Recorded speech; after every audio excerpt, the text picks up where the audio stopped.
नाशिक महानगरपालिकेमध्ये पुढच्या काही क्षणात या ठिकाणी महापौरपदाच्या निवडणुका पार पडणार आहेत। आपण बघतोय की शिंदेंच्या शिवसेनेचे सगळे नगरसेवक जे आहेत ते या ठिकाणी दाखल झालेले आहेत। त्यासोबतच मनसेच्या एकमेव नगरसेविका ज्या आहेत मयुरी पवार त्या देखील या ठिकाणी दाखल झाल्या आहेत। ताई, खूप खूप अभिनंदन, आपलं सत्तेत सहभागी झालेला आहात आपण। खरं तर काल आपण शिंदेंच्या शिवसेनेसोबत जाण्याचा निर्णय घेतला, काय नेमकं आता पुढचं नियोजन? आम्हाला वरतून जसे आदेश येतात तसं आम्हाला कार्य करावं लागतं। हे वरतूनच आदेश आले होते की शिंदेंच्या सेनेबरोबर जावं, त्यानुसार आम्ही निर्णय घेतलेला आहे। आता पुढच्या वाटचाली आणि विकासाकडेच लक्ष देण्यात येणार आहे। आपण नाशिकच्या जुन्या नाशिक परिसरातनं येत आहात, त्या ठिकाणी विकासाचे खरं तर खूप मुद्दे आहेत। येणाऱ्या काळात नेमकं कसं आपलं नियोजन असणार आहे?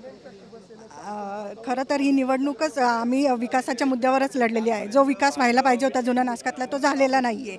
तर सत्तेत पण त्याच्यासाठी सामील झालो आहे की आपले कामं, प्रभागातले कामं करता आले पाहिजे, त्याच्यात कुठेही अडचणी नाही आल्या पाहिजे, त्याच्यासाठीच ही वाटचाल चालू आहे। खूप खूप धन्यवाद। आपण बघतोय की मनसेच्या वतीनं या ठिकाणी मयुरी पवार ज्या आहेत त्या देखील आता सभागृहात दाखल झालेल्या आहेत।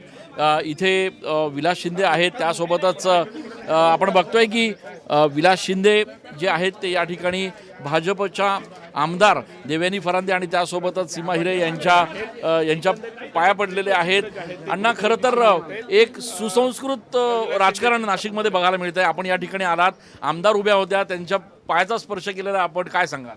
त्या राजकीय क्षेत्रामध्ये सिनियर आहेत, त्यांना बघून आम्ही राजकारण शिकलेलो आहे आणि आमच्या भगिनी आहेत त्या, आणि जे मला संस्कार दिलेले माननीय शिंदे साहेब असतील, माझ्या कुटुंबाने असतील, आणि आज माझी आई नाही आहे, आईने जे संस्कार दिलेले आहेत ते संस्कार पाया पडून आशीर्वाद घेऊनच मध्ये जायचं आहे। लाडकी बहीण आहे ना, एका डोळ्यात आसू आहे, दुसऱ्या डोळ्यात हसू आहे, काय सांगाल अण्णा? आज माझी आई जरी नाही पण माझ्या दोन बहिणी या ठिकाणी सगळ्या बहिणी उभ्या आहेत, आणि आईच्या रूपात बहिणी माझ्या पाठीशी आहेत। खूप खूप धन्यवाद। आपण बघतोय की या ठिकाणी विलास शिंदे जे आहेत ते या ठिकाणी सभागृहात दाखल झालेले आहेत। एक सुसंस्कृत राजकारण नाशिकमध्ये बघायला मिळतं। ज्या वेळेला विलास शिंदे आले या ठिकाणी, तुम्ही त्यांना शुभेच्छा दिल्या, त्यांनी तुमच्या पाया पडले, हे असंच वातावरण राहावं असं वाटतं? शेवटी ते आमच्या मित्रपक्षामधले आहेत आणि विरोधी पक्षातले देखील जरी असेल तरी निवडणुकीपुरत असतं, आणि त्याच्यानंतर सर्वांनी शहराच्या विकासासाठी एकत्रित येऊन राजकारण करायचं असतं। माझी आई जरी आज नसली तरी माझ्या या दोन बहिणी आहेत असं विलास शिंदे म्हणले। ती खूप चांगली गोष्ट आहे, आणि नक्कीच आम्ही दोघी बहिणी त्यांच्या पाठीशी आहोत, आणि सर्वच नगरसेवकांच्या, म्हणजे पक्षाच्या पलीकडे जाऊन महानगरपालिकेचं मध्ये विकासाचं राजकारण व्हायला पाहिजे। आम्ही दोघी देखील महानगरपालिकेमध्ये नगरसेवका म्हणून अनेक वर्ष काम केलं, आणि तो अनुभव घेऊन आम्ही आज विधानसभेमध्ये काम करतो आहे। आणि मला असं वाटतं कुठलाही पक्ष असो तो निवडणुकीपुरता असतो, आणि सर्वांनी निवडणूक संपल्यानंतर एकत्रित येऊन शहराच्या विकासासाठी काम करायला। नाशिकचं हेच राजकीय जे सुसंस्कृत वातावरण आहे ते राहिलं पाहिजे असं वाटतं? राहिलं पाहिजे।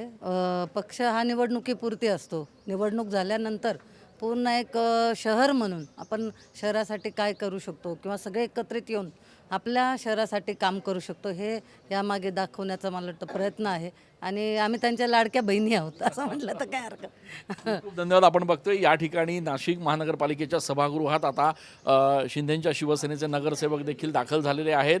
एक वेगळं चित्र, एक सुसंस्कृत असं चित्र नाशिकच्या या संपूर्ण राजकारणात बघायला मिळतं। विलास शिंदे जे उपमहापौर म्हणून पुढच्या काही वेळात या ठिकाणी घोषित होतील, त्यांनी प्रवेशद्वारावरच उभ्या असलेल्या भाजपच्या आमदार देवयानी फरांदे, सीमा हिरे यांचे चरणस्पर्श केलेले आहेत, आणि हे असं वातावरण हे कायम राहावं अशी अपेक्षा जी आहे ती भाजपनं देखील व्यक्त केली आहे। कॅमेरा पर्सन आकाश येवलेसह मी चंदन पूजाधिकारी, TV9 मराठी।